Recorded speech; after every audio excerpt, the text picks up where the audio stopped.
Well, hello everyone, and welcome back. It's a Saturday night.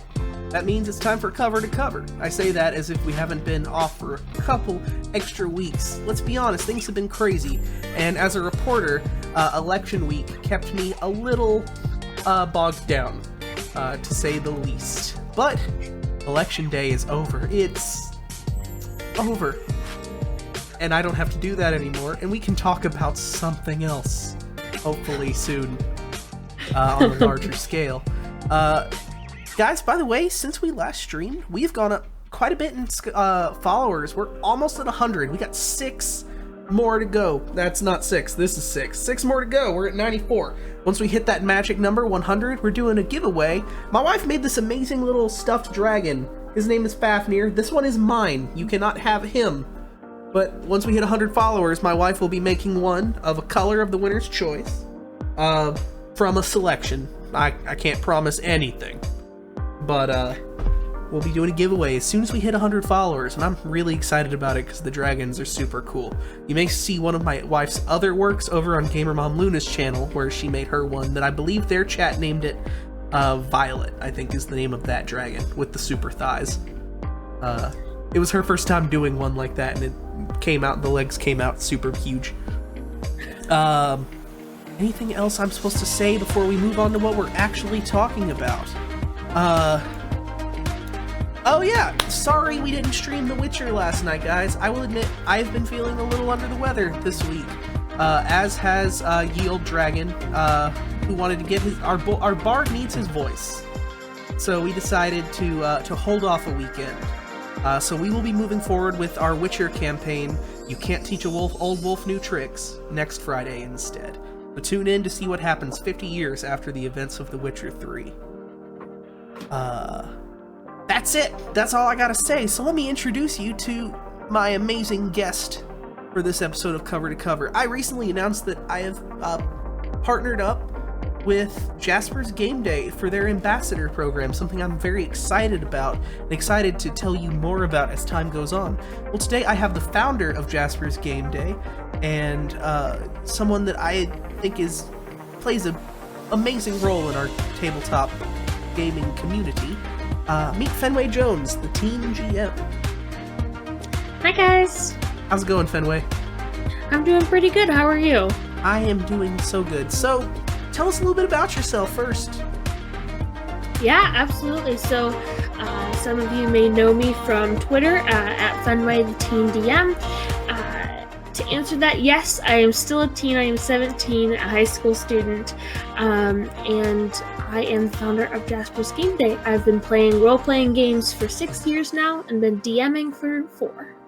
Wonderful. That, you're roughly the same as me then. I think I started in 2003. Well, no, I guess I started like 7 years ago. Do you have a preference for GMing or playing? It depends on the game. Usually I prefer DMing though. I honestly do too. I like making up the stories. My next little fun questions, I suppose.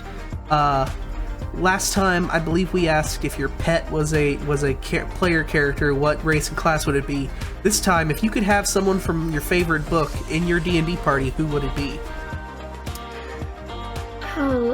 So my favorite book, I'm not sure if anyone's ever heard of it, it's called The Unwanteds, and it's a very fantasy-based book. Little background, there are 2 different societies. Everyone is born in the first society, but everyone who is art and artistically based gets pushed into the second society, but everybody thinks they're actually killed. So probably the twin in that series, his name is Alex, and he uses his art as magic. Very cool. My current character for our Descent into Avernus game we're running offline is named Alex. Alexander Grimm is my knowledge cleric. Very cool. Yeah. So, I have a whole bunch of questions, but first, when we logged in, I saw that amazing display of miniatures behind you, and as with many of the people I've been playing with online lately, it shames me into reminding me that I have so many minis to paint. I have one of the Cholt T-Rexes that I've been meaning to tackle for forever. Do you have one your particular, or that's a favorite mini up there on that shelf? I do. I don't remember where it's at, but I actually painted a Iron Golem a little while ago, and I think it came out pretty cool. But I'll have to send you a picture sometime. Nice. I love golems. Golems are one of my favorites. I like throwing them at people. And sure. Kobold Press made the treasure golem a while back, and I loved that one. Absolutely, that one's a good one. Stuff. So, what got you into the whole tabletop gaming, D&D thing, hobby? Actually, my dad. So he's been playing since he was in high school, with the same group of people, all throughout. And so once I was old enough, he decided that he wanted to get me into the same hobby. So I started going to games with him, and it just kind of spiraled from there. Very cool. Is your dad like an old school AD&D type dude, or? He prefers 5e for sure. Very cool. I definitely had my theater teacher brought his AD&D books one time, and I was like, that's so much math. Absolutely. I am admittedly not well versed in the before 5e D&D. I've recently kind of started shifting into other games. The channel, we don't play a whole lot of D&D, and have kind of moved over into other things. But yeah, I kind of same thing, except my parents were one of the "is that the devil" types. But I had some teacher friends and some friends at school who got a hold of a starter set, and we decided to give it a shot. And I didn't like it in high school, but I gave it another shot in college with some friends, and it turned out to be quite fun. Now it's almost not fair. I substitute taught for like 5 years, and now it's like super popular, and the school's D&D club is the size of the football team. And I say it's not fair, I'm actually super glad to see it. Is that the case where you're at as well? Like, no, actually. So my school does have a D&D club. It was actually started by one of my friends that I got into D&D. But it's probably just, I think at this point it's a group of probably 6 or 7 people. Still pretty good though. Yeah. Yeah, when I was in school, it was like I did that in theater club, and it was like, now those things are kind of cooler seeming to the average teenager, and you love to see it.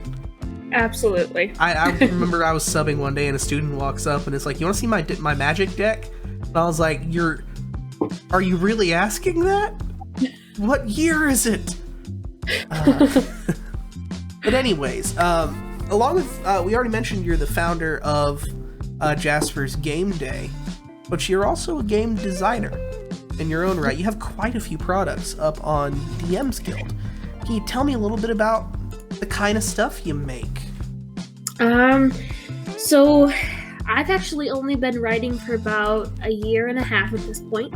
And it's been good. I usually write the more abstract adventures, so more focused on roleplay or the aspects that a lot of other games don't usually involve, like puzzles, traps. I involve a lot of those things in my adventures. Cool. Very, very cool. I like it. I'm really interested in those who eat. I'm gonna have to try that one. Absolutely. That one sounds. Is it creepy, or is? I mean, I'm okay with creepy. Yeah, it's a little bit, but not. I wouldn't say. I've never written anything that's like overly creepy, because I don't really do the horror factor type things. So I wouldn't write that. Very cool. And then you have turtle stuff, which always makes me happy. I do love turtles. Yes, the turtle adventures I wrote with me and a couple of other friends of Jasper's Game Day, and it was a lot of fun. Do you have a favorite one to run of your stuff? Definitely. My favorite one is what's it called? Dead Men Feel No Cold. It's my very first adventure. Yeah. And that one, I believe, last year you ran for quite the group of people at the Gygax house. That was a really cool video. I watched that. You got to hang out with Alex Gygax and a bunch of other cool people. Can you tell me a little about that? Yeah, it was an Extra Life based charity stream. And I was the only female there, and that was kind of cool. And I got to run my very first adventure. It was kind of intimidating, I'm not gonna lie, but it was a lot of fun, and the house, albeit very small, was very cool as well. It was interesting to see where the game was first designed. Does Alex Gygax have like super knowledge from his dad, or were you able to get any cool behind the scenes? No. Surprisingly, I think he's the youngest of the Gygaxes, and so he wasn't involved in it as much as his older brothers were. Still super cool though. It was. He's a very nice person. Yeah, and that GM screen you had in that was super amazing too, might I add. I am a like table accessories junkie. I have a problem. I am currently making a new GM screen because I get all into carpentry and making stuff like that. But, yeah, I have two favorites for my GM screens. One of them, they both have Jasper's Game Day on the front. One of them, though, is my newest one, and it's the one from Talon and Claw. And it's very heavy. I actually have it right here, so I'll see if I can. Yeah, let's show off some Talon and Claw stuff. I do love Talon and Claw. Are you here, Talon and Claw? If you're not, we still love you. Oh, it's so cool. Yeah, so it's very heavy. Let me just tell you that. But it's very sturdy, and that's one of my favorite GM screens that I've gotten. I love it. Very cool. Super cool. I'm tempted to get into the whole 3D printing thing. I feel like you mentioned you like to GM as well. I feel like GMs get more into the toys than players do. You gotta have all the accessories. I gotta have I don't do dice towers, but I love a big GM screen, and I want a tray, and gotta have all the fun stuff. So I like my GM screens. I will say I am very short. I'm at most 5'3", so it's like here on me. So sometimes it can get hard to see my players over the GM screen unless I'm online and I can position my computer over top of the GM screen. We are playing Home Improvement 3rd Edition. Howdy, neighbor. So, I mean, it provides a good, they can't insight me. They don't have a good insight bonus, but I can't see the map or anything like that when I'm sitting down, so I much prefer just having it open, although I do like my GM screens. My kind of guilty pleasure is my dice. That's fair. I love me some dice. A friend of mine, I'm a big Dragon Ball Z fan, and she told me she was making dice. She's like, and I can put stuff in them. I was like, can you make orange dice with red stars? And she made me a Dragon Ball set, and they're my new favorite. I do get into that. That's fun. Yep. I definitely, much to my dad's chagrin, I prefer the gemstone dice. So he put a rule on me. He said only one set per convention. And so that's kind of what I've gotten to. But they're kind of my. Hey, Christmas is coming up, y'all. I'm just saying. Just saying. I wear a size amethyst wormwood dice set. Yeah, I mean, if you're looking, I'll take anything. No, they're quite expensive, and I know that. So I actually have a separate container for every single one of my dice. Very, very cool. So, one of the main things we probably want to talk about tonight is, of course, Jasper's Game Day. I learned about you guys via Twitter a while back, and followed for a while before the Ambassadors program was announced. But can you tell me a little bit about the organization in your words and kind of what the objectives and goals are? For sure. So Jasper's Game Day, I started it 3 years ago. I lost 2 friends to suicide, and I wanted to try and take my experience and create something positive out of it. So I created Jasper's Game Day. The namesake, Jasper, he was my gaming partner in crime and one of the first friend I lost to suicide.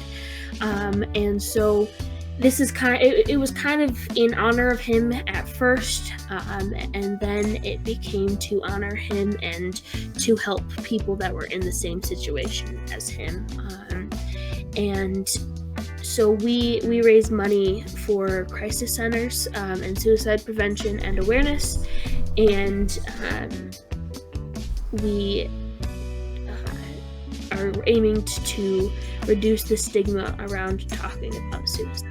Wonderful. What exactly is a crisis center for those who might not know and who knowing might help them out? So a crisis center is, they're basically the people who run the local hotlines, the suicide hotlines, and then there is like a national crisis center called American Association of Suicidology, and they run the national suicide hotline. Awesome. As far as the organization goes,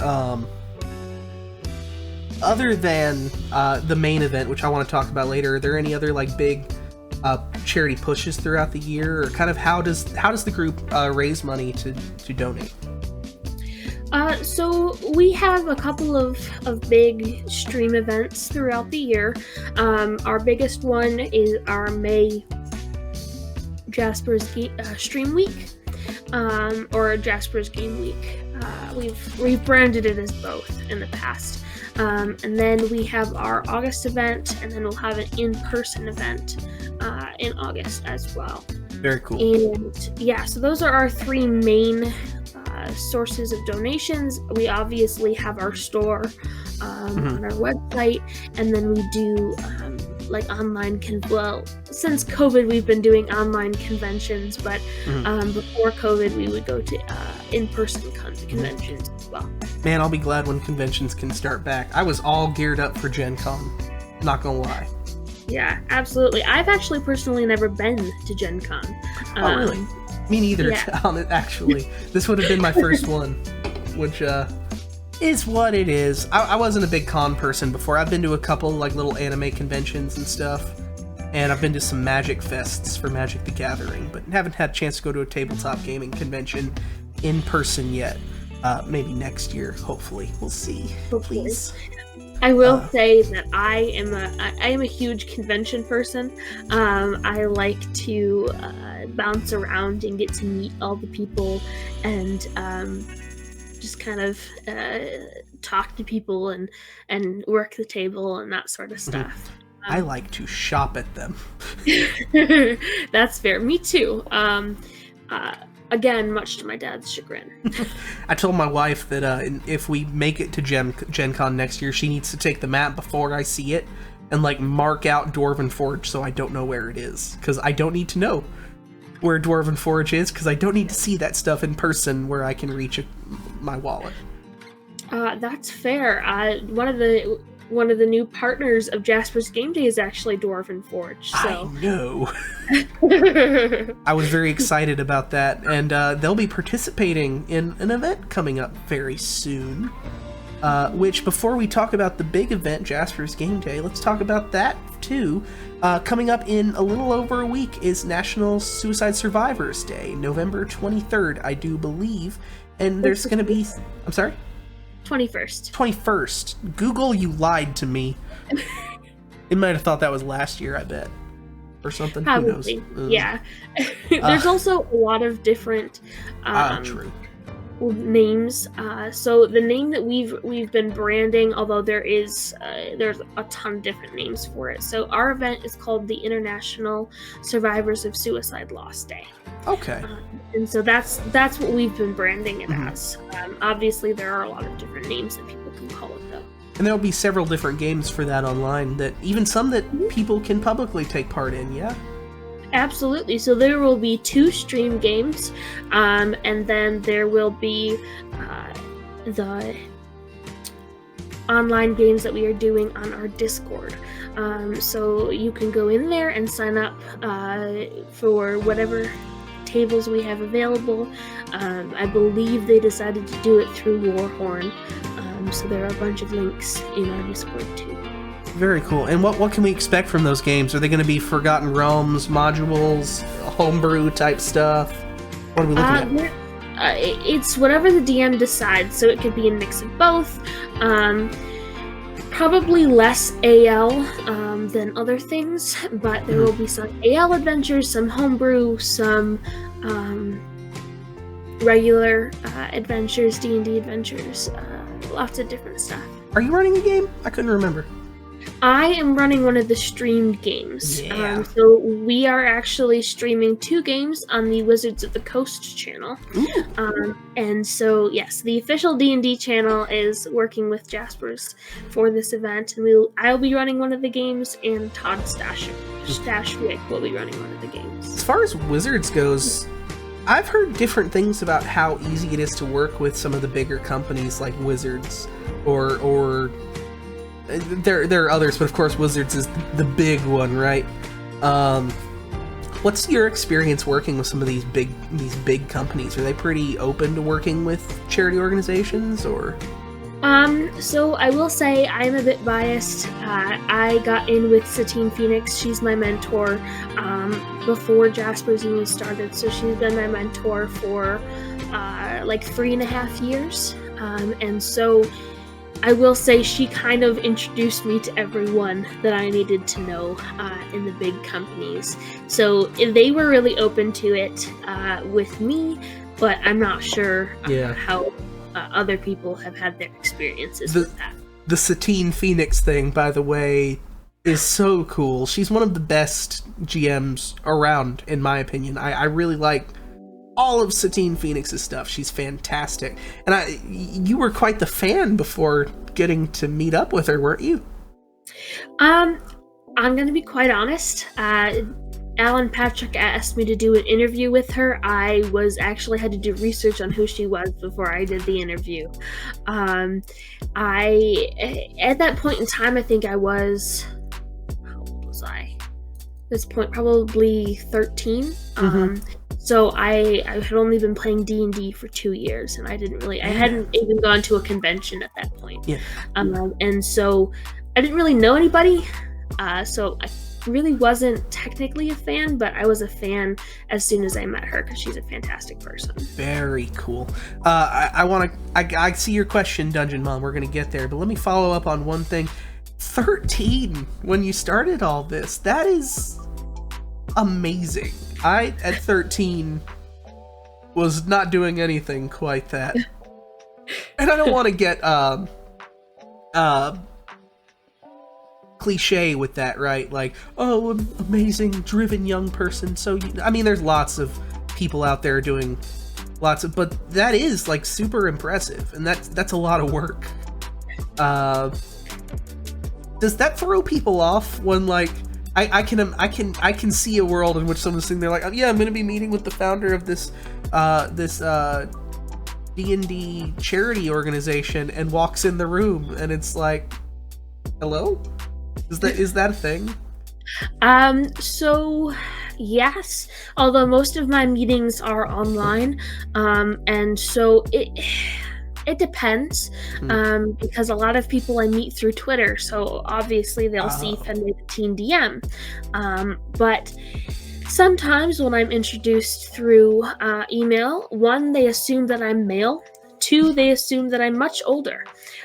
So they will go, Mr. Jones, and I'm like, incorrect. I was just listening to the song Mr. Jones, and you said that, and that's me. That's funny though. I'm really am. That's awesome. When I was 13, I think we were lucky to start a band, and we played a couple shows, and that was like our big project. But like, doing something for a good cause is amazing, and I don't know how you find time to sleep. Wait, what's this sleep thing? I feel that question. I think a lot of us out here do. Sleep is a thing that'll happen after December 31st when this year is over. FN Dungeon Mom asks, what was the inspiration for the Ambassadors program? Well, hi Brittany, first of all. And second of all, we actually... know you. Yes, she's actually another one of the, she or they is actually one of the ambassadors for Jasper's Game Day.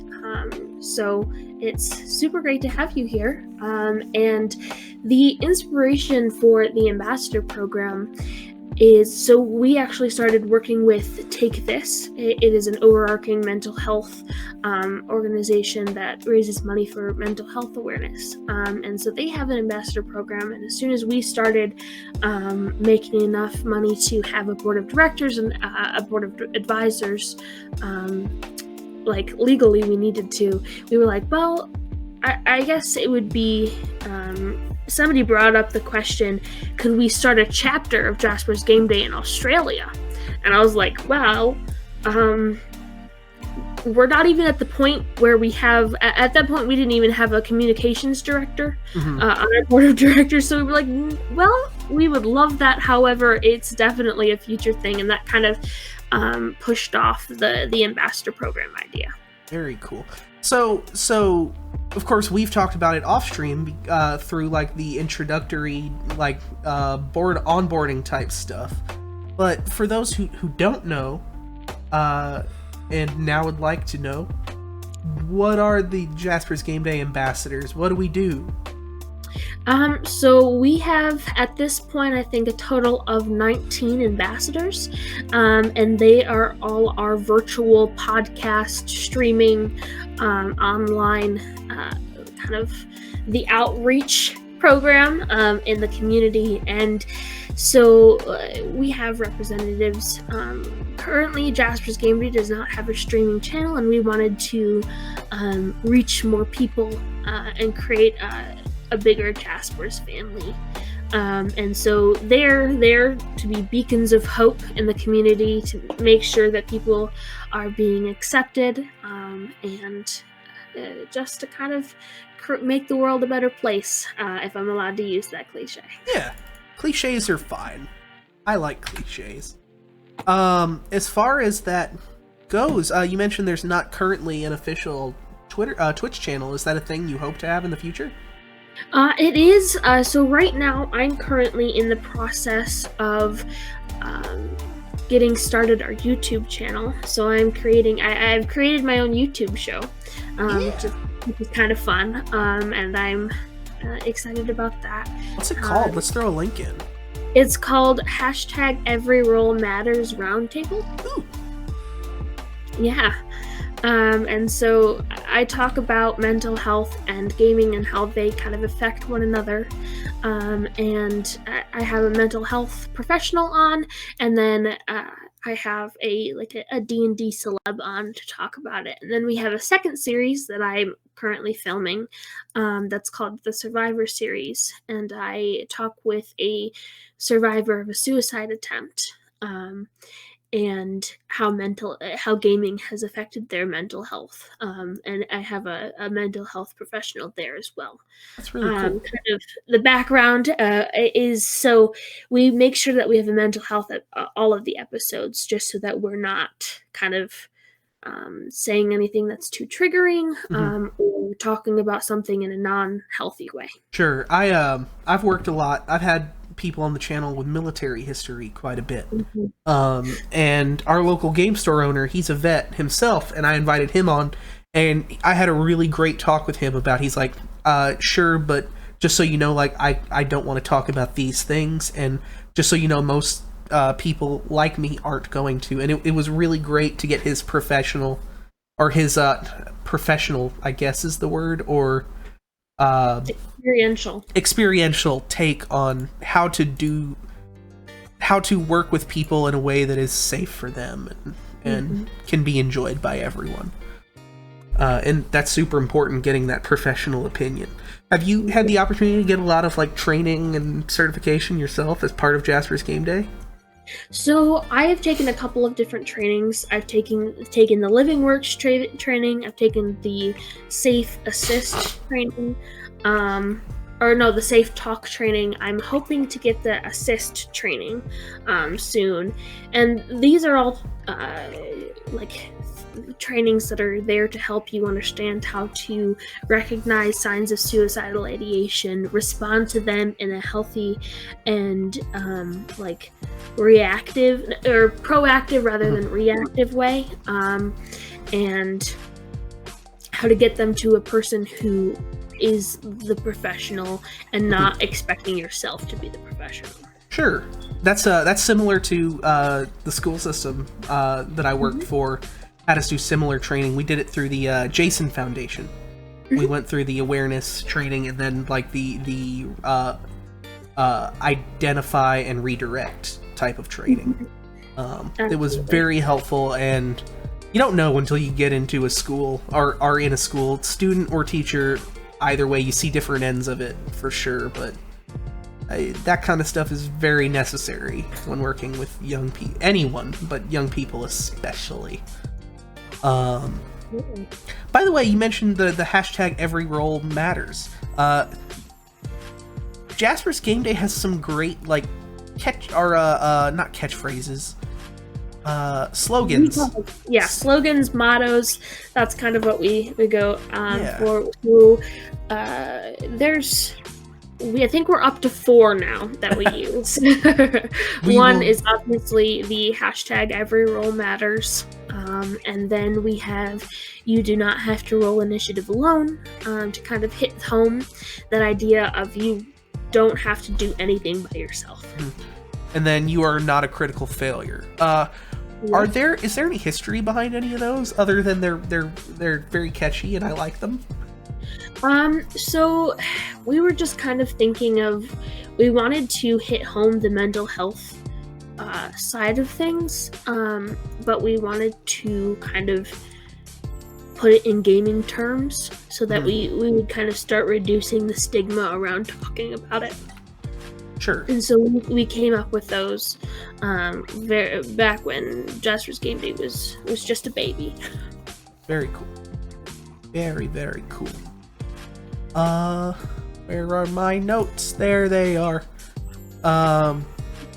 For the Ambassadors program, sites like Twitch and YouTube, TikTok, all these like social / homemade entertainment platforms are kind of becoming more and more important, not only in the tabletop gaming community, but also just in charity organizations as well. We've seen Extra Life explode in the past couple years to be this huge thing. While I get the criticism around the group as well, Critical Role has just blown a ridiculous fundraising goal out of the water for indigenous peoples groups in California. There's a lot of fundraising to be done on Twitch and on YouTube and on these media sites, even TikTok. How big of a role has that played in Jasper's Game Day? That has played a humongous role in Jasper's Game Day. So to give you an idea, the first year that we did Jasper's, we raised $8,000 and we did 1 event. The second year, we raised $15,000 or just over that, and we did 3 events. Dang. The third year, we are on track to raise just over $110,000, and that is with COVID canceling over 20 events. That's amazing. That was all of our live events. So just with our online events, that is how much we have raised this past year, and it has been fantastic. We've reached so many new people across the globe, and our outreach has definitely increased. It amazes me how generous the tabletop gaming hobby community can be when it comes to charity causes. especially ones run by small orgs. And I definitely have seen, like, I feel like there's been a thing here lately of we want to find a bunch of not little, that's not fair, that are not like the main, like, this is who your mind goes to when we think of charities, and find ones that are more approachable to give to, and do a little bit for each one of those instead of like, let's make one big donation a year to this large organization. Yeah.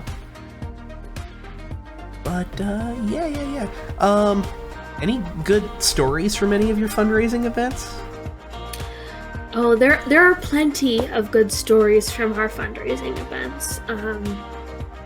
I will say it is very humbling, because after almost every single one of our events, we get people that message us and tell us how our streams have affected them, have affected their family. I will say there was one time where I was messaged by a mom who said that her daughter was in the hospital after a suicide attempt, and they watched our stream and they started talking about her daughter's mental health, and the daughter said that if she could start playing D&D, then she would start getting help. Oh. And it's very humbling. It's very inspirational to hear all of the stories that come after our streams. It's astounding. There's been, I spoke with someone several months ago, a teacher by the name of Linda Detweiler from Kentucky, who had quite a bit of research to share on the link between role-playing games, like not just D&D, but everything in that sphere, and the connection it can have to mental health, and has even been used in treatment in some cases. Mm-hmm. Jasper's Game Day is, of course, not just about it's squarely rooted, along with its cause, in D&D. Mm-hmm. Why do those two causes fit so well together? Are those two things?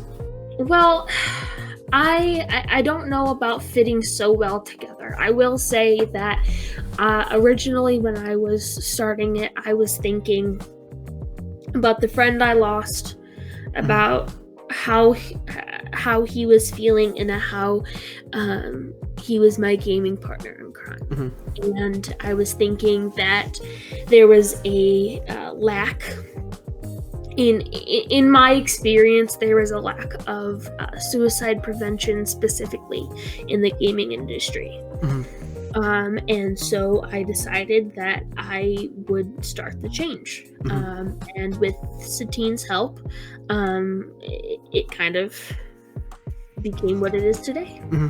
She's very much, what was her Twitter handle for a while was something like Herald of Positivity or something like that. And that's quite, that's been a mission, a soapbox of hers for some time as well. Just mm-hmm. this kind of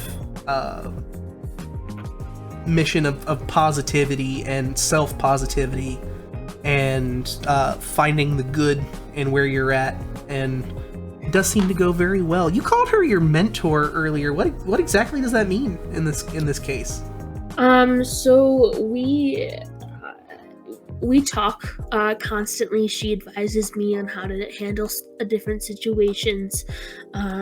She helps me with whatever problem I have going on. She just kind of is like my guide throughout life itself. It started as specifically she was helping me write my very first adventure.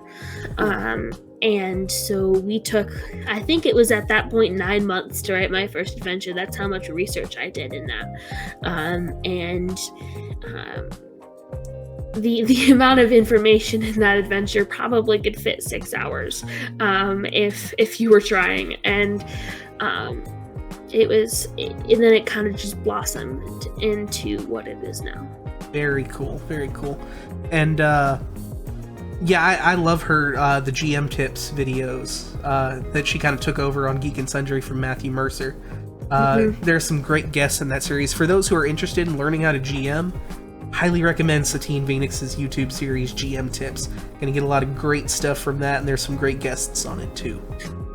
Absolutely. Yeah. Do you have any? Are there any other like GMs out there that I don't want to say famous? It's not quite the word I'm looking for, but any of these well-known people out in the gaming verse on Twitch and such that you just love to play a game with sometime?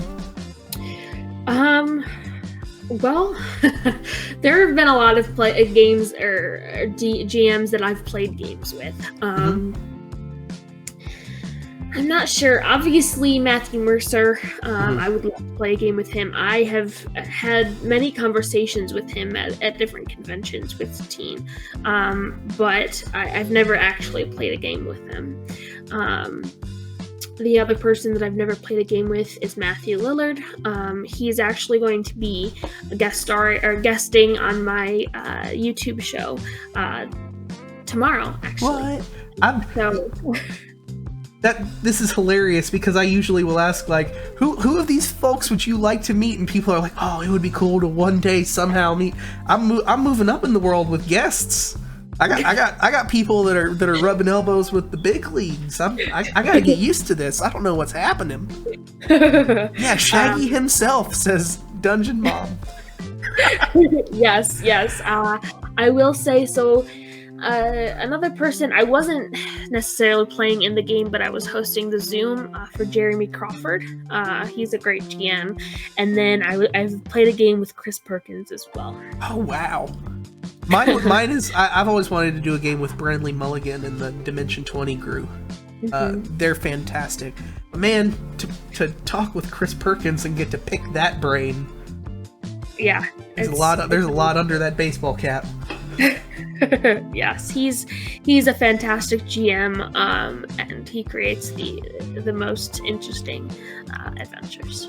Deborah Ann Wall too, for sure. Dungeon Mom. Oh yeah, yes. Satine's actually friends with her. I've never gotten a chance to meet her though, so that's definitely someone I would love to get involved with. What was the name of her show on Geek and Sundry? She had a really cool show for a while that had a lot of interesting guests. I can't remember the name of it right now. It was like Antiquities and Rarities or something like that. Probably. I don't remember. I'm sure I've seen it. But Dungeon Mom's got us. Relics and Rarities is what it's called. Oh, yes. Yeah. That one had such an interesting like production style to it. And they had Daredevil on there. I don't remember Daredevil's real name, but he's Daredevil. I'm bad with that. I tend to know actors more by one of their characters' names than I do their names, which is not great, but it is what it is. Matthew Lillard is a cool one. I've loved a lot of the Beetle and Grimm stuff here lately. If it is well out of my price range, but I do love it. I want it. This new Strahd like super bundle is astounding. I was going to say, we're actually in the works of talking with them for a partnership. So, ooh! Yeah. Very cool. Yeah. Very cool. I like it. As far as... So we've talked a lot about D&D. Do you have any other TTRPGs you enjoy? Well, I've played a lot. But the only other one that I play on a regular basis is Pathfinder 2. Okay. And I play that with my dad and some of his friends. And the very first GM that I ever played with is the GM for this game. Very cool. That's awesome. Yeah. I love it. I have the Pathfinder 2 core book. I did that Humble Bundle a while back, but I haven't gotten to try it yet. It looks intimidating, but I feel like it's one of those games that once I try it, I'm gonna love it. It looks like you can make any character you want. It seems so wide open to just do whatever you want with it. It really is. So no two characters are going to be the same. There are so many different things that you can do with your character. I personally had a different experience with it than a lot of people do, because my very first character that I played with for Pathfinder 2 was level 6. So I kind of hopped in there in the middle. So it took me like an hour to create my character at first, because I was like, I have absolutely no idea what I'm doing. What was the character? It's actually the character I'm still currently playing. It's an oracle. Yeah, and it's a basically a Kenku, but in Pathfinder 2, it's called a Tengu, Tengu, and she's a lot of fun. Her name's Cackler. Cackler. Ooh. Yes. I like it.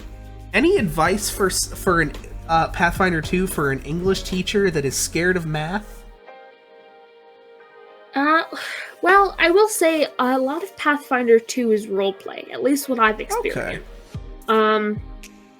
I just see your shield is a +1, then you have a +2 from this condition, and I'm like, oh no. It can get to that, but you just need to have the right DM, because if there's a lot of roleplay opportunities in Pathfinder 2.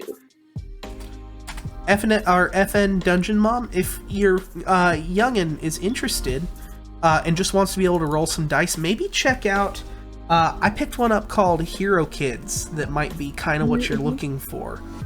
And then also coming out soon, not quite 4, maybe a little young, a little bit, but by the time the game comes out, maybe about right. Look up Inspiriles. FN Dungeon Mom was just mentioning that she has a youngin that you mentioned earlier. I want to get it right. Inspiriles. This game was made by a London fellow that I spoke to a while back with a great Kickstarter. This game, I actually think you'll like this, Fenway. It seems like something you'd find interesting. And the game is meant for a younger audience. Not a lot of dice and stuff. It's more about the role playing, and the characters are basically children who've been whisked away to a magical land in a Neverland-like fashion, and kind of inhabit the forms of these mystical creatures called Inspiriles, whose job it is to bring magic back in the world by reviving people's faith in magic. And the magic system is European Sign Language. So as you play, it teaches you sign language. Like, to do the spell, to cast the spell, you have to do the sign. So, that's interesting. Yeah, and it's all about inspiring belief and just having fun. And yeah, it's really cool. Check it out for sure. Highly recommend. The Kickstarter's down, but check out Hatchling DM on Twitter. He's always posting about it. Great stuff. Yeah. I have very much been... Oh, very cool. I have very much been on an adventure this past year of trying as many games as I can. And it sounds like you're very much into the fantasy type stuff in particular, yeah? Absolutely. That's definitely where I as a person thrive in TTRPGs. Where does that come from for you? Are you like an old fantasy literature type of person? Love a good knight in shining armor movie? Or just it's cool to slay dragons with a sword? I mean both. I will say it started when I was very little, because my dad and I used to read the Dragonlance books together. He would read them to me before I could even read, and that would be like my nighttime story would be Dragonlance. So that was a lot of fun, and I've always been a very imagination-based person. I was an only child for a very long time. I was an only child till I was 10. And so I played by myself a lot. I would trace... I share your love of fantasy and genre in particular. And my root is to say I trace it to The Hobbit, which is my favorite book of all time, and that I read very early. But I think I could go back further and trace it to The Magic Tree House and The Black Knight. Oh, yes. And some of those books. I think if I went real far back, it's something in that regard. But Magic Tree House was a great book series that I started reading as soon as I could start reading. Yeah. And The Hobbit was a particular influence for me. I'm a big fan of Tolkien. I've been trying to... We just finished up a superhero game, though, and it was nice to kind of get a fresh taste of something different. We did Masks, and it was very fun. Oh, that's nice. Bit of a tearjerker of a game at some points. Oh, really? Yeah, made a player good cry. My dad likes the superhero games, Oh, for yeah? sure. He likes the superhero fantasy games and the Star Wars fantasy games. I haven't played a Star Wars game yet, and I really want to. Absolutely. So in our Discord, we actually have a couple of Star Wars channels in there. One of the Jasper's Game Day board of directors my deputy executive director, his name's Jeff Lampley. He runs Star Wars TTRPG games, and he's a fantastic GM. So I would definitely hit him up for a Star Wars game. I will have to do that. Should I share the link to the Discord channel in here? Is that a thing we want to do tonight? Yeah, absolutely. Yeah, let's do that. I'm never sure. Like, I forget sometimes. I'm like, is this open to anyone or is it not? I can't remember. Oh no, it's open to anyone and everyone. We want as many people who want to come into our Discord are absolutely welcome. So we are making it as person-friendly as possible. So Discord is such an interesting phenomenon as like a social forum. I'm working on developing one for the channel right now, and it's just been fascinating. I have a friend who's really good at it who's helping me, and there's all the bots and all the stuff.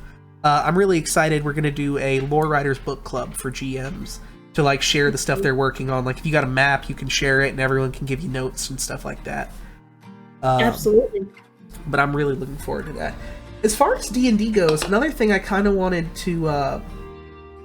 You hear a lot of people, we already talked about, I think I saw several articles today that were to the effect of D&D and role-playing games helped me to get to a better place as far as mental health goes.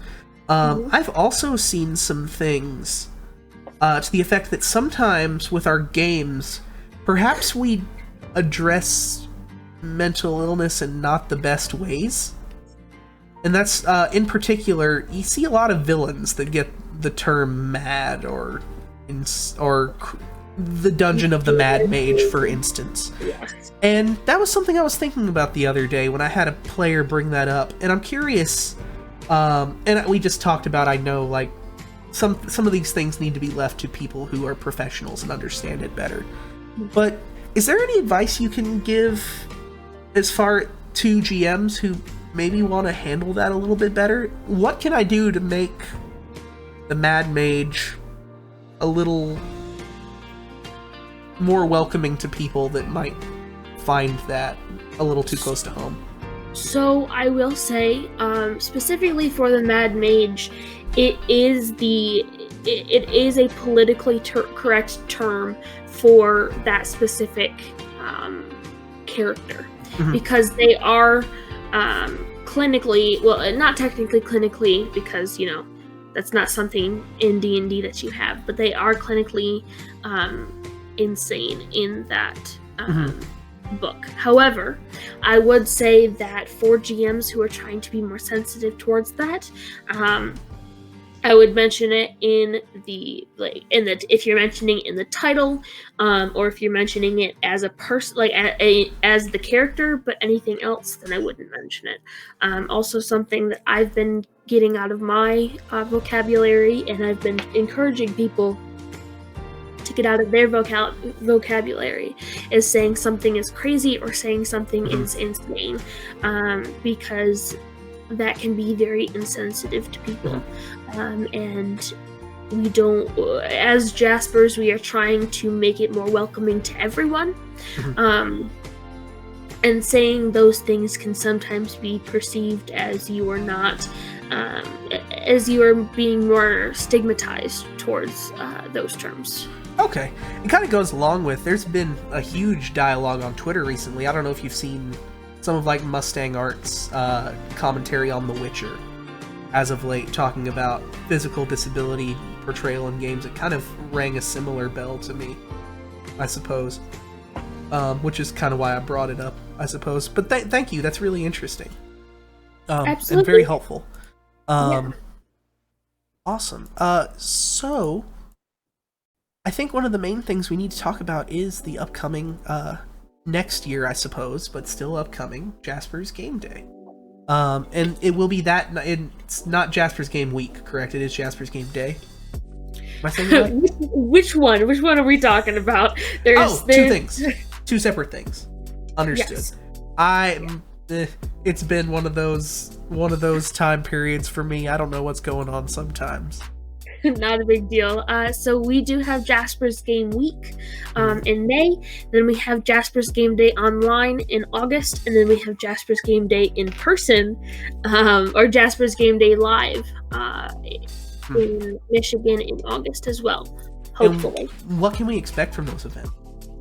So May, we will be having. So it's August 30th and May 1st. Will be streamed on D&D Beyond, and then May 2nd through May 7th will be streamed on the Mini Terrain Domain channel, and there will be 1 game on the Pathfinder Paizo channel, I believe on the Friday after, so that would be the 8th. And then, so all throughout that, we are looking at having celebrity GMs, and we are going to be including as many people as possible and auctioning seats, doing a couple of raffle seats, hopefully, and then doing some auction items and raffle items, as well as the tilt buy throughout the... Awesome. Very cool. Anyone you're particularly excited about that's participating? Well, I can't say that there are specifically people who are participating yet, because it is so far out. There's been no one besides Satine and I that have 100% confirmed. So that's just the thing. But I will say I'm very excited to run a game on D&D Beyond's channel again. I'm hoping to do a sequel of the game that I did last year. Todd Kenrick is a gem of a human being. I very much appreciate him in all things. Very cool. FN Dungeon Mom says she'd love to write an adventure for Game Week. And I guess that's another thing to mention. One of the things with the ambassadors is that you'll be seeing us around at these events. We'll also be doing some charity streams on our own channels. I am trying to plan out what I'm doing for mine. I've run a couple charity streams in the past. I did one for Magic Kids. It's a group that helps start Magic the Gathering game clubs at schools and provides the cards. And then I did one for the Alzheimer's Association, which is a favorite organization of mine for various reasons. And I'll admit, I did not do very well for my charity streams. I don't know what I did wrong, but I did something wrong. I wouldn't say that you did anything wrong. Everything is a learning experience. In my opinion. I think everything, unless it was like completely and utterly like illegal, I think that everything has a good side to it. And so that's kind of my opinion on things. And so Jasper's the kind of the way that we want to do the ambassador events is whenever you're doing something, we want to help you with them. And while obviously we won't organize everything for them, we might be able to, like I'll come on and DM a game or play in a game or something, and we can always do that and help you set up auctions or something like that. For those out there that a lot of Twitch streamers try to do at least some charity stuff, what are some pro tips for those out there who are trying to get these recent affiliates and stuff who want to do a charity stream? Maybe that's their stretch goal for followers or something. What are some pro tips we could give them to have a successful time with that? Communication. Get the advertisements out there as soon as possible. Make it so that any signups you have or anything like that are available as further in advance as possible. And that is something that we have learned in the past couple of the Jasper's Game Day events is the more you advertise, and it seems like it would be like kind of common sense. But the longer you advertise for, even if it's just once a week for like 4 months, instead of advertising like 3 times a day for like 2 weeks, definitely the 4-month time period would be a lot better than the shorter time period. Okay. So that is definitely something that is important about doing events. Okay, interesting. That's good to know. Yeah, definitely. That was one thing if I think back. And you're right, everything's a learning experience. I'm glad you said that. That's very true. Yeah, that's probably something I need to remember next time. I'd probably I tend to forget to put together the promo stuff until a little too late. I'm new here, y'all. I've been at this since, I think, February. I'll take it. I like it. And then, of course, Tiltify is a big thing. A lot of charities, especially on Twitch. I've run into a couple groups that we're like, oh, what is that? We don't have one. We can't do that. And I was like, oh, okay, that's fine. For those that are interested in raising money for Jaspers, though, you guys do, yeah? Yes, we are on Tiltify as one of their registered charities, and Tiltify definitely is the most easy way to raise money on Twitch, in my opinion. Awesome. So let's get some fun. We've talked a lot of big stuff with charities and the organization. Let's have some fun questions. Does chat have anything for us? We talked about turtles earlier. Do you have a favorite or a D&D character you want to try out sometime that you haven't had a chance to? That's hard. I've played a lot of different races. That's one of the things that I really enjoy doing, is playing a lot of different races. I would say if I could do any race ever, I would definitely want to somehow do a pixie. My wife played a pixie for her first character. I homebrewed it like crazy. She was like, I don't want to play your nerd games when we first got married. She was very like, no. And I was like, yeah. We have a corgi. And the corgi is her best friend. She likes the corgi more than me. She can hear this. She knows it. Megan, you know it's true. So I was like, what if I put Roxy in the game and you can have a corgi animal companion? And she's like, I want to be a pixie then, like in Welsh mythology, and ride the corgi. And I was like, done. And now she is as hooked, if not more, than I am. It worked. All I have to do is bribe her with puppies for things. This is how I get her to try video games too. I am definitely a pet-oriented person. Maybe that stems from the fact that I am allergic to fur and feathered animals in real life. But I definitely collect all of the pets that I can in all of my games. You a Pokemon fan? Actually, I mean, my brothers are, but I did not play that when I was younger. Fair enough. Though, similarly, I'm trying to tempt my wife right now with Yamper, since there's a corgi Pokemon now. It's just pets. It's just a game of pets. That's what it is. I love it. Very cool. I'm trying to do a Pokemon TTRPG stream at some point, and everyone can bring their pets into the game. What is that, Cage? Is that? No, okay, that's a book. I thought that was Cartman from South Park for a moment with the blue hat and red coat. But it's a person holding a book, I think. Yamper is pretty great. Little electric dog. It's not a corgi when it evolves. Give that thing an Everstone. Do it. Do it now.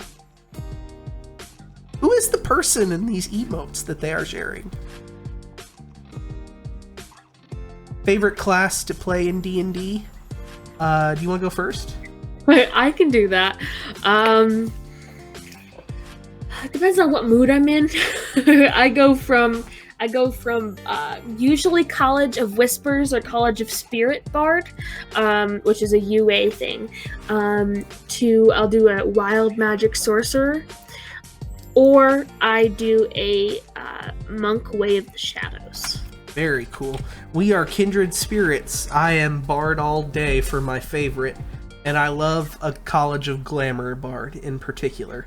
My favorite character that I've ever played was a Glamour Bard, Fey Pact Warlock multi-class named Calico Jack, and he was just David Bowie.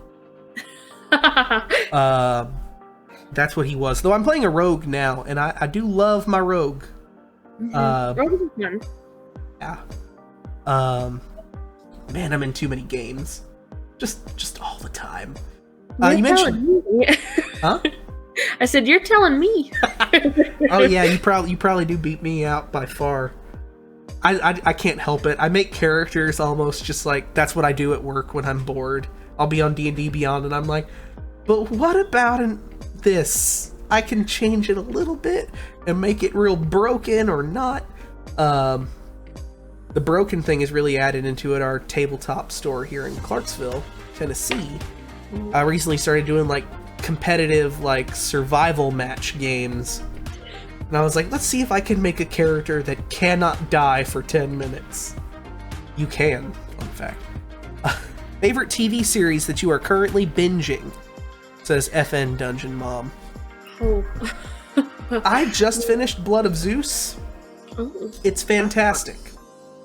And I'm currently working on Lovecraft Country and Food Wars. I've been at home a lot. Those shows have nothing to do with one another unless you're... No, they don't. They just don't. Lovecraft Country is good, but like, be in a comfy place before you watch it. That's not one to watch at work, where you can't really pay attention. But it's good if you're in a mindset for something a little heavier. Food Wars is just great anywhere. That's fair. I definitely, so my favorite shows in general, I'm rewatching one for the third time. It is called NCIS. It's the Naval Criminal Investigative Service. And then for the second time, I'm rewatching Criminal Minds. Doing that crime drama stuff. I like it. Yeah, absolutely.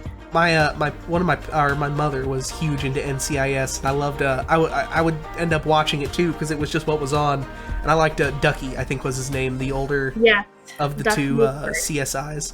I always thought CSI would be just such a cool job because of shows like that. I was like, they're the smart one in the room, and I loved it. Yeah, I wanted that job, and then Flash made it look even cooler. Flash was cool. Flash was cool for sure. I definitely like CIS. I think it's called too. It's on Hulu. That's a good show too. We need a crime drama TTRPG. That should be a thing. That's what the teen said. Yeah, I'd play it. What would it be? There probably is one. You know, when I really think about it, I'm sure there's something on itch just for this.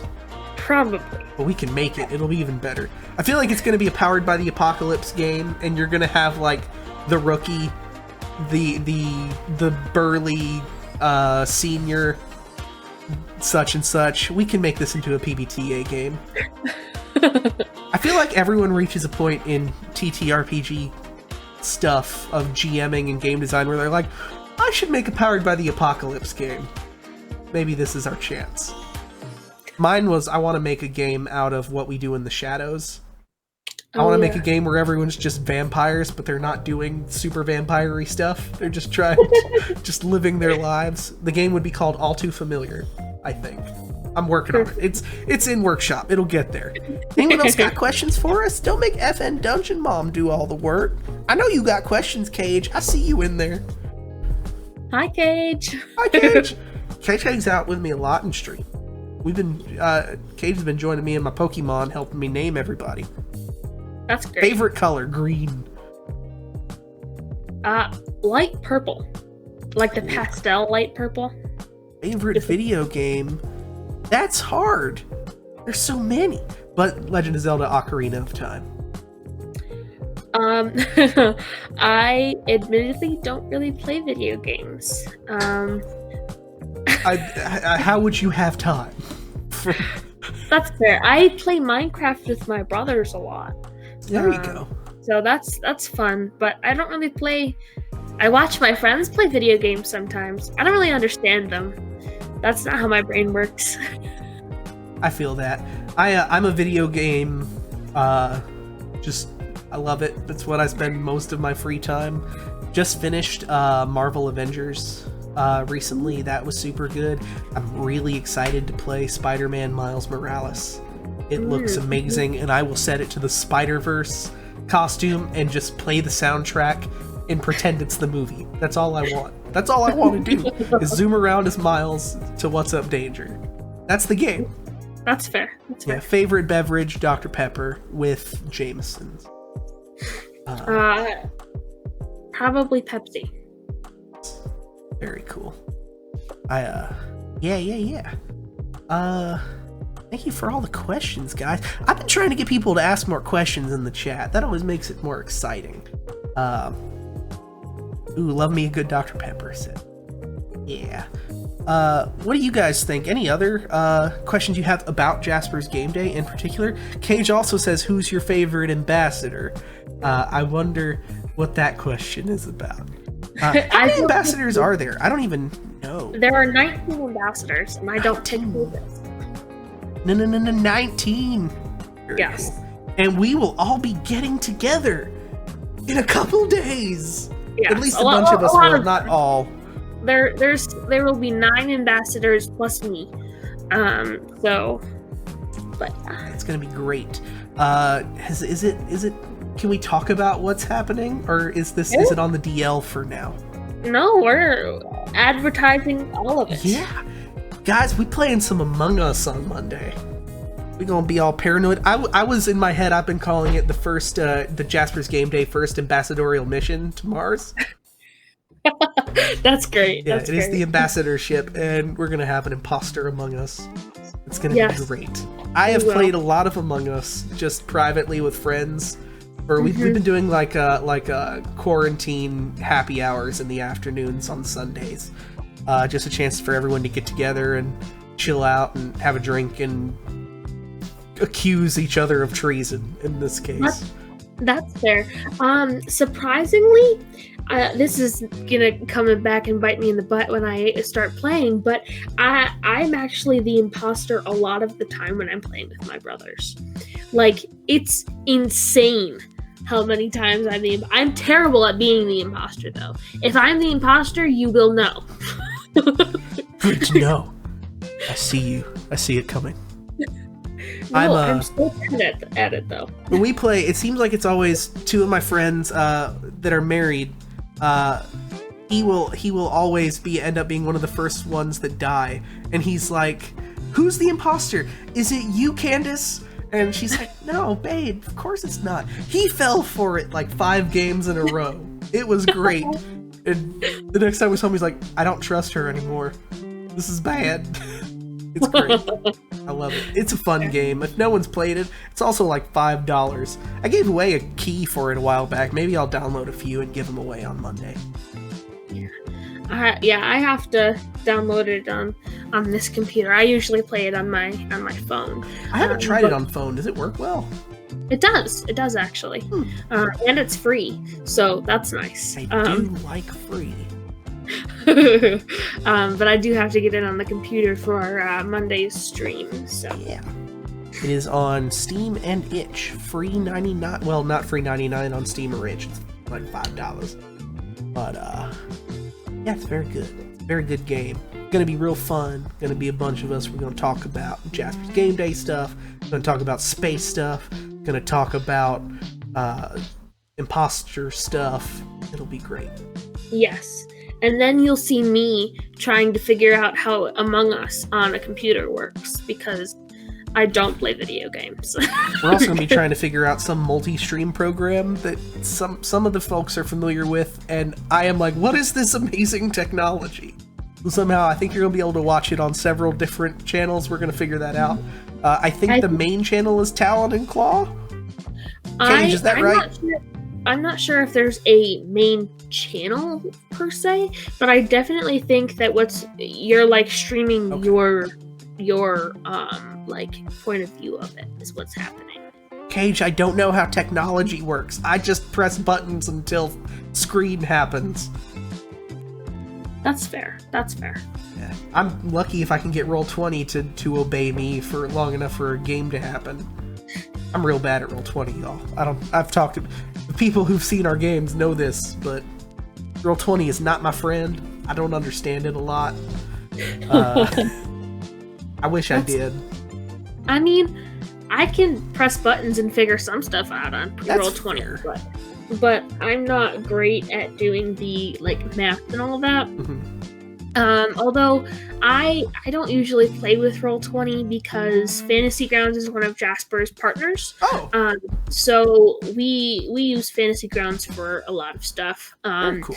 And one of the like Discord coordinators on our Discord works for Fantasy Grounds, and so she has said that she is going to teach me how to use it. Very cool. I recently kickstarted for the new Roll app. Or Roll is what it's called, which is a third one that's coming out. That has a lot of the like audio video meeting stuff built into it. It's very much in early access right now. But I'm actually going to have the CEO of that company, Logan, on in a couple weeks, and we're going to talk about virtual tabletops as just a general thing. I actually really like virtual tabletops if I can learn them, but I just want physical dice. I want to play with those and then ignore the dice roller because it's just more fun. But it has been useful for games that I'm not super familiar with. I don't think our Witcher stream on next Friday would happen if we didn't have dice rollers built into that to do the modifiers for me, because it's a little intimidating. That's fair. I personally much prefer Theater of the Mind, but I can understand the appeal of the VTT. Are you a theater person? No, actually, I am not. No. I was a theater person before a TTRPG person, and it just bled together in a lot of ways. But and that's why I also prefer like Theater of the Mind stuff. I could have games that never go to combat and be perfectly happy. I like political maneuvering and characters getting to go see their parents and shopping episode games, just all the fun, like, juicy, let them play a character type stuff. That's fair. As far as GM styles, how as far as online stuff here lately, we've all kind of been driven to the internet due to the powers that be 2020. Were you already doing a lot of online versus at the table, or how's it been kind of moving into a digital format if that's been the case? So I'm going to be quite honest with you. The second time I had ever DM'd on stream was on D&D Beyond's channel. And so I did not do a lot of online stuff before the May stream event of this year. Since then, I have been doing a ton of online stuff for gaming. The fact that you got started on stream scares me. Like, that would freak me out. I mentioned I'm an actor and I'm an improv person too. I've done a lot of comedy and stuff. You can throw me in front of an audience and I'll vamp. But when you put a rule set in front of me that I have to use as well, for some reason that adds a factor that I'm just, roll something? I don't know. That's impressive. I love it. Yeah, well, so my dad actually was a public speaker for a long time. And so I've been practicing public speaking since I was very young. And so, although I will say you can't really tell now, but up until right before I started Jasper's, I did not have any confidence whatsoever. Oh, no. So that would be why I did not do theater. But I definitely have grown in my confidence since then, and it's been very nice to have the stream opportunities that I've had in the past few months. That's awesome. It's been great. I think getting more into GMing helped me as a teacher in a similar way. Like, similarly to, like, taking those public speaking skills and applying them to gaming.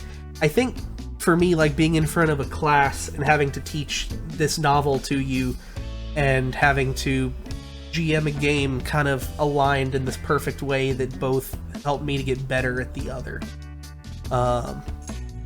which was great. You mentioned you're more on the GM end. I can definitely agree with that. Why is that for you? I know for me, it's that I like... To me, that's a little thing I can give my friends as a cool story for them and characters that I think they're gonna love, and this whole world where they get to do cool things and be heroes. And I just like to tell those stories and build those worlds. And I can spend all afternoon describing a pub in some little town or something like that, and the old lady that runs it. But what is it for you that you like GMing more than playing? So definitely that. I am a huge storyteller. So I've been creating my own world since I was little. But it's definitely some of the aspect of it is that I can't shut off my GM brain when I'm playing. So something that I do for a lot of my games is that by the second or third round of an encounter, I have the entirety of the monster stat block memorized. Ooh. And that does not go away for a while.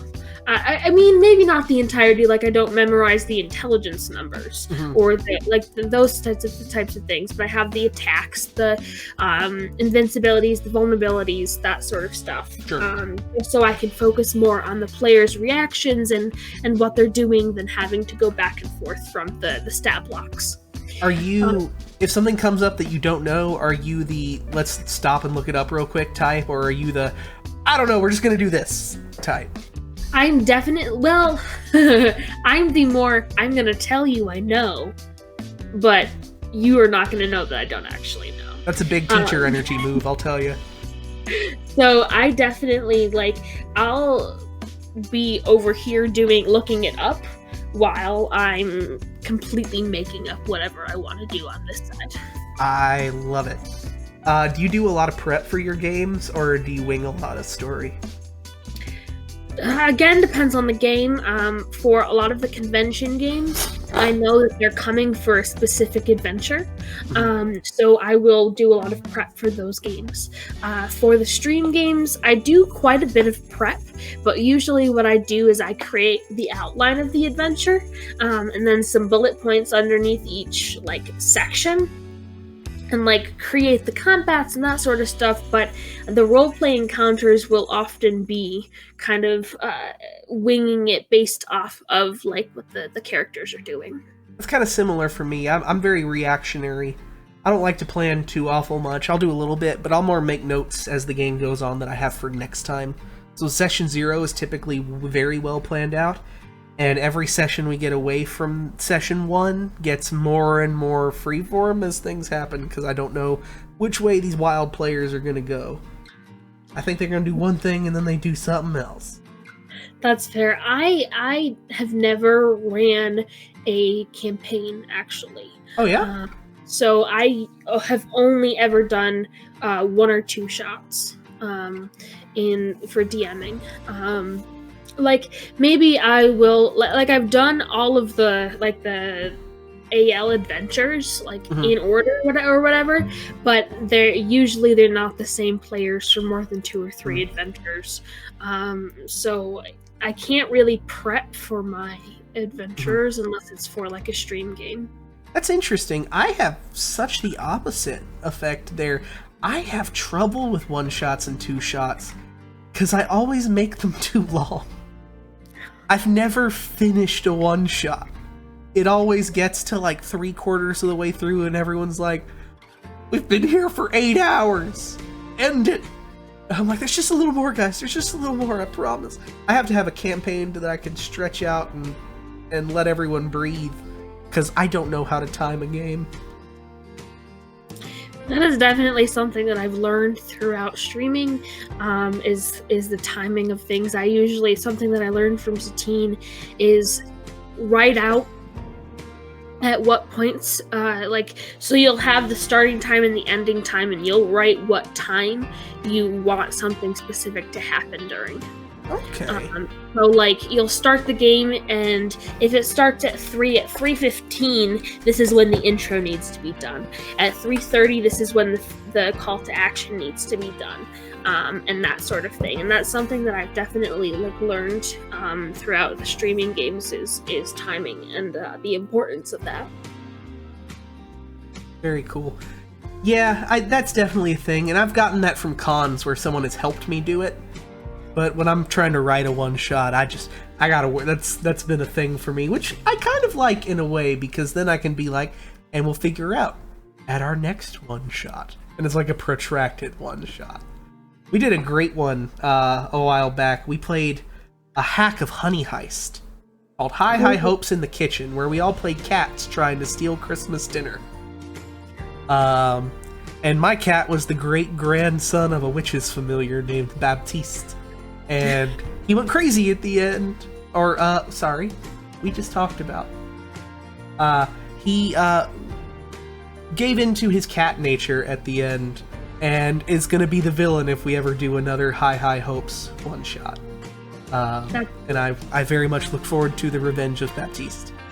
But that one shot was probably one of the better ones because my wife ran it, and she's good at these things. She's a dance teacher, and she's great at like planning the production. She's got that timing down because it's dance. It works so well. One shot, two shot, red shot, blue shot, says Cage. I like it. Yes. Yeah, I'm just a writer in general. And so most of the time when I'm writing my adventures, I come up with the story, then I come up with the combats that I want in the adventure and how long I expect them to take.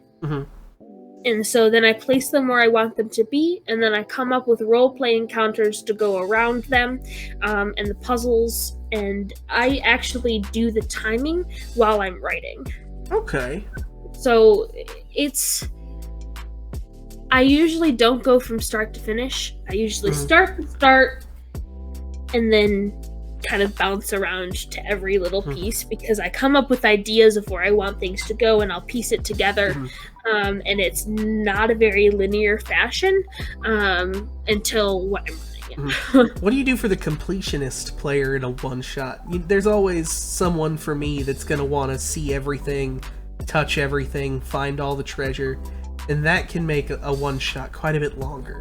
You just got to sometimes put the rails on a little bit, in your opinion, or let it happen? I mean, yes, sometimes, but there's also a lot of times where if they decide to go the way that you're not expecting them to go, you just go from, well, this is technically down hallway, right?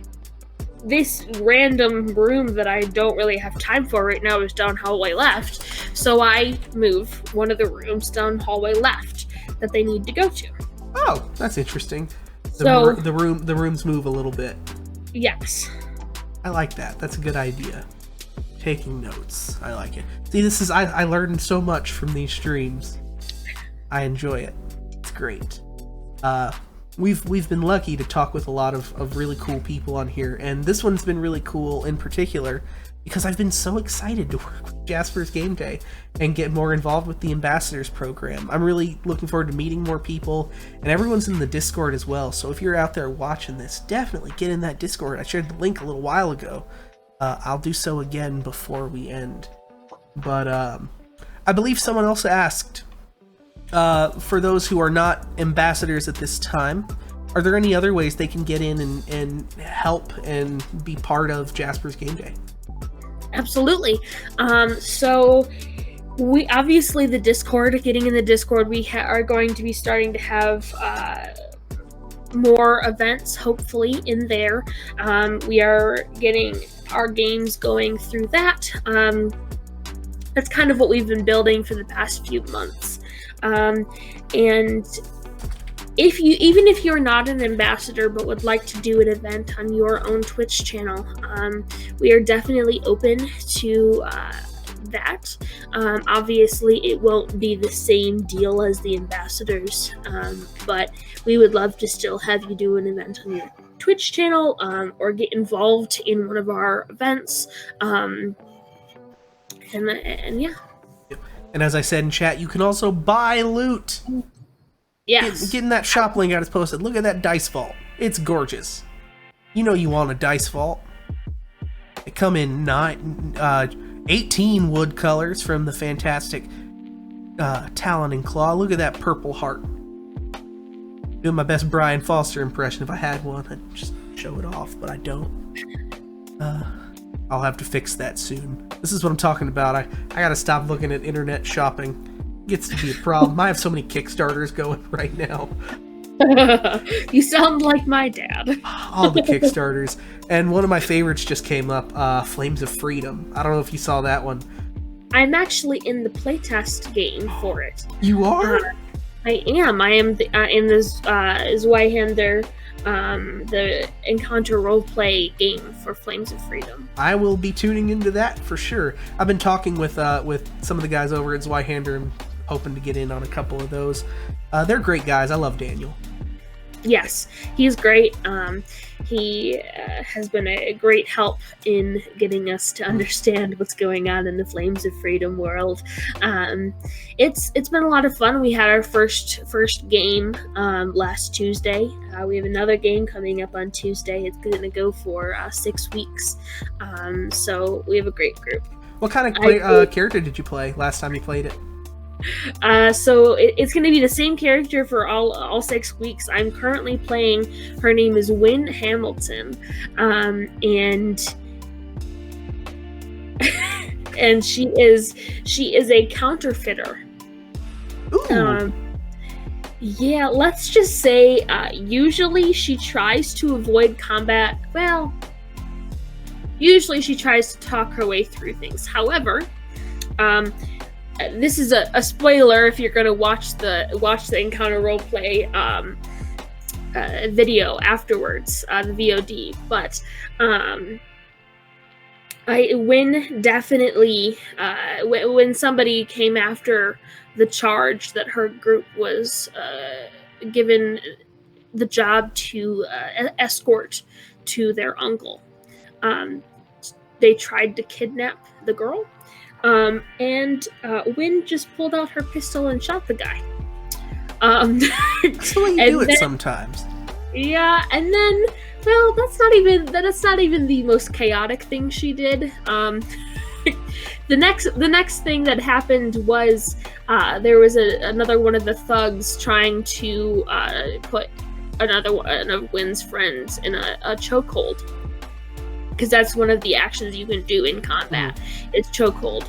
And so Wynn decided to give him a taste of his own medicine and put him in a chokehold with a garrote. So Wynn is definitely not the law-abiding citizen that the rest of her party is. Simple problems call for simple solutions. Yep. And then the bar that she was in was raided by redcoats, and she just went, okay, and stole one of the redcoats' horses. Does Wynn bear any relation to any particular $10 founding fathers? Yes, actually, she does. That has not been revealed in the stream yet, but she technically is 2 years...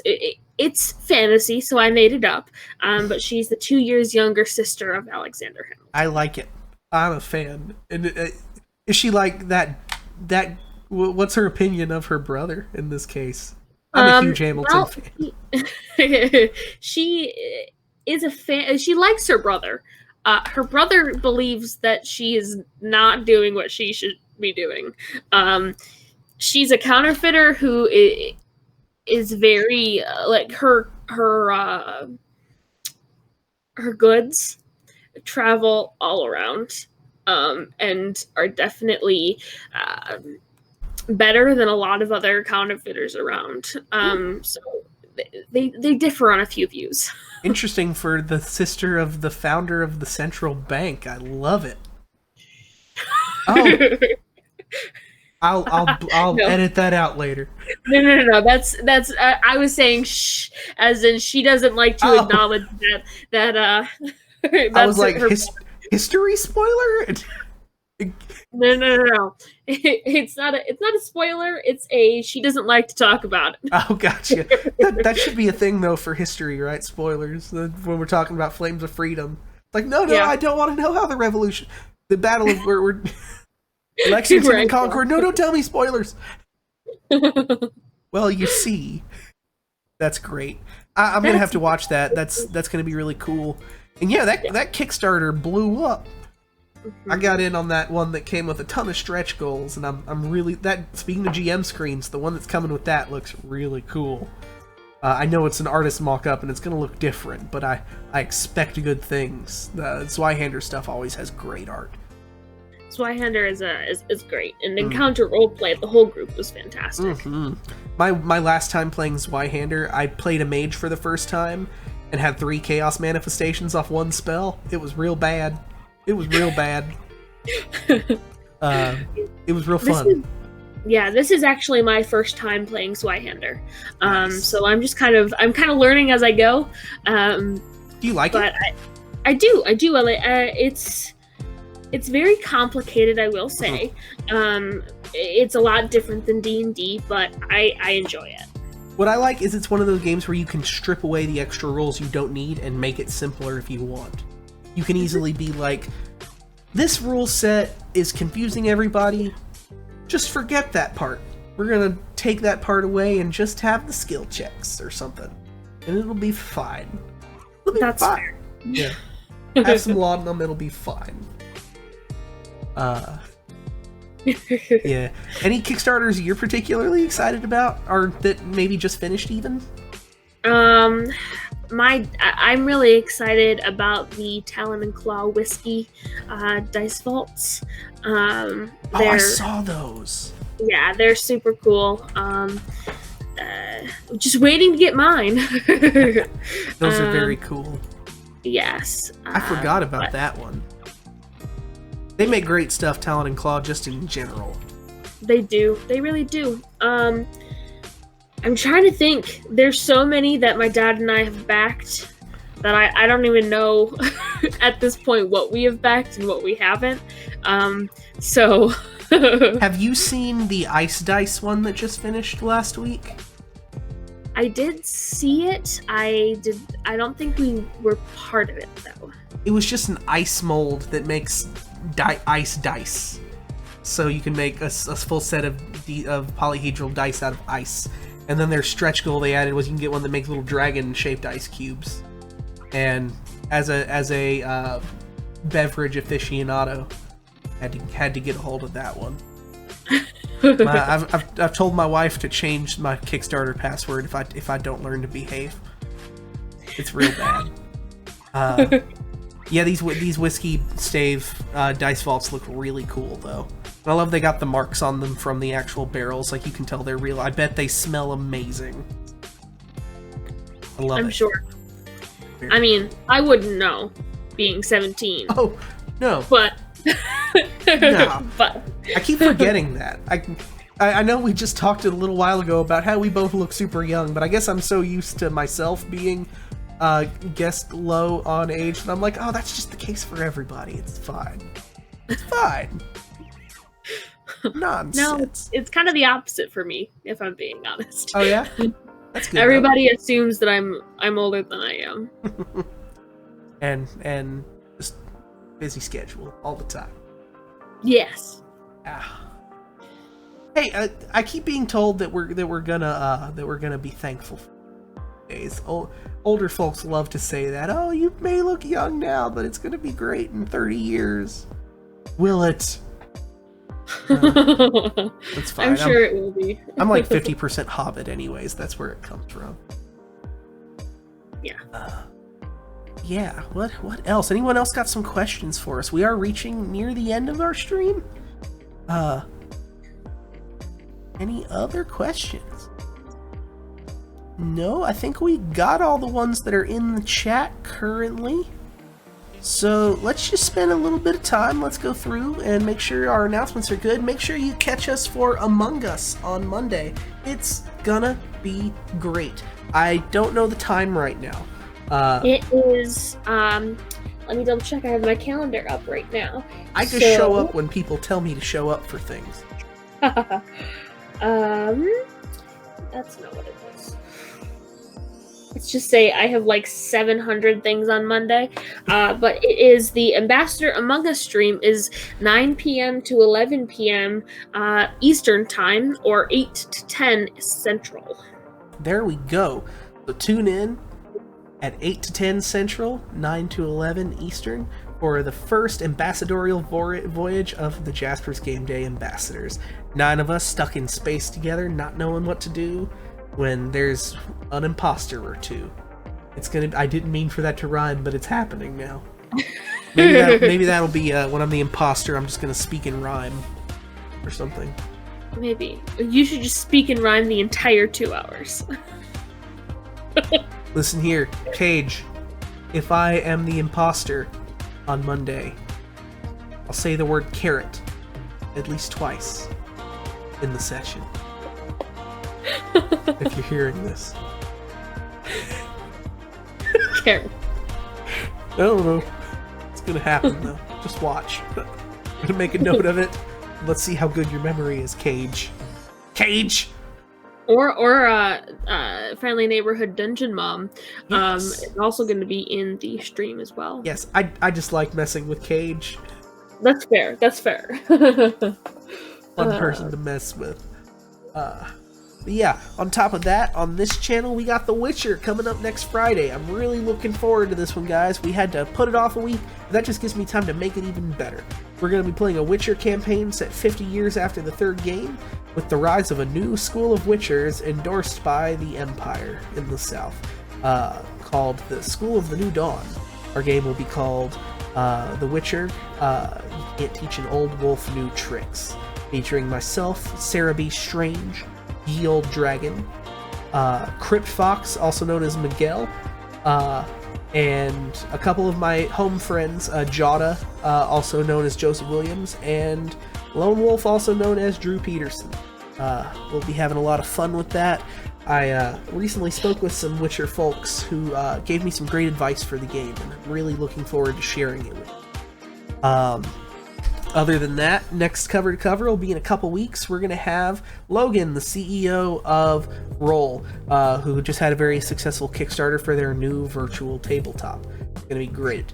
I have a couple other guests I'm talking with, but they are unconfirmed, so you'll have to wait and see. Tune in next time to learn their names. Remember, we're very close now, with only 6 more followers needed for me to give away a Durgan. You know you want one. He's adorable. Look at him. He's all red with green eyes. Hello, you know you want one. His name is Fafnir because I'm a nerd. But you can name yours whatever you want and pick a color from a list of pre-approved colors because Michael's only has so much, but we'll be giving one away very soon, so stay tuned for that. I think that's all of my announcements. Fenway, do you have anything to add? No, just join the Discord. Make sure that you participate in our events. Tune in for the streams. Watch my Twitter. I will be tweeting out the links beforehand. It's just twitch.tv/DND, November 21st. Wonderful. And keep in mind, everybody out there, we've said it already a couple times, but what are the catchphrases? I know. Yep. You are not a critical failure. You are not. You do not have to roll initiative alone. Never. And hashtag every roll matters. Every roll matters, and it does. And for me, as always, stay safe, drink plenty of water, take care of yourselves, and as always, play more games. And see you next time. Have a good night, everybody. Bye. Let's do a raid. Actually, I'm so bad about remembering to do raids, but I'm trying to get in the habit. Who do we raid? Who is on